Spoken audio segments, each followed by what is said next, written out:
Pemirsa, pemerintah ingin melakukan pemekaran daerah otonomi baru atau DOB di Papua. DOB Papua merupakan bentuk komitmen dari pemerintah untuk dapat membuat masyarakat Papua sejahtera. Sejauh mana nantinya DOB dapat memberikan kesejahteraan masyarakat Papua? Dan seperti apa pandangan tokoh di Papua terkait hal itu? Episode sorotan kali ini akan mengangkat tema tentang DOB berkat bagi Papua. Bersama saya Lucy Toang, inilah sorotan Matua TV.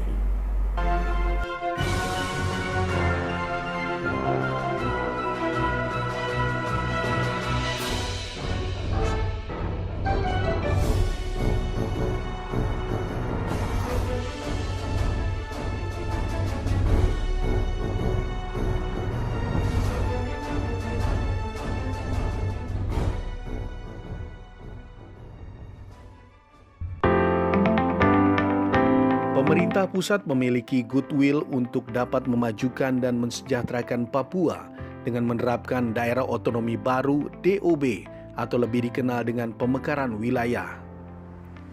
Rencana pembentukan provinsi di ujung timur Indonesia tersebut diatur dalam Rancangan Undang-Undang atau RUU tentang Provinsi Papua Selatan atau HANIM dengan ibu kota Merauke, Provinsi Papua Tengah atau MEPAGO dengan ibu kota Timika, dan Provinsi Papua Pegunungan Tengah atau LAPAGO dengan ibu kota Wamena.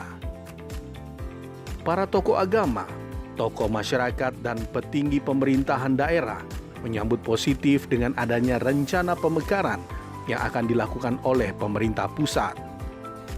Mereka menilai ada manfaat penting dalam pemekaran tersebut, sehingga masyarakat Papua mendapatkan dampak positif mulai dari kemajuan pembangunan sarana dan prasarana hingga pembangunan SDM di Papua.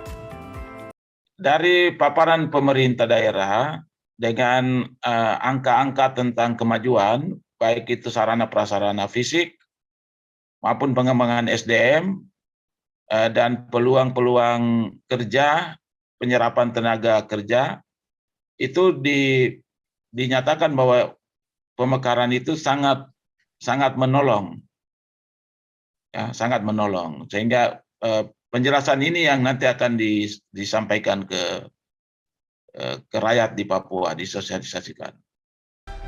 DOB atau pemekaran wilayah di Papua ini tentunya memiliki tantangan tersendiri agar dapat realisasi dengan baik.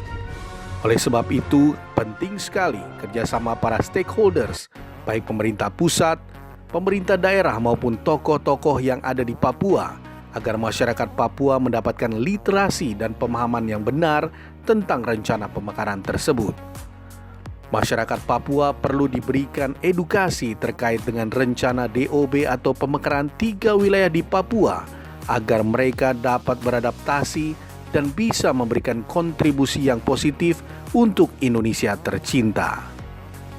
Kemudian mobilisasi penduduk harus diproteksi, bahwa masyarakat penduduk asli membutuhkan waktu untuk mengadaptasi adanya daerah otonomi baru dan hak-hak mereka lah untuk berkembang di situ, baik hak politiknya maupun hak mendapat pendidikan dan kesehatan dan hak untuk menjadi pegawai negeri sipil atau anggota TNI Polri. Jadi ini yang kita sepakati sehingga daerah otonomi baru atau pemekaran itu bisa terjadi, tetapi dia menjadi peluang untuk orang asli Papua mengabdi pada negara melalui berbagai bidang pembangunan yang masuk ketika pemekaran itu terjadi.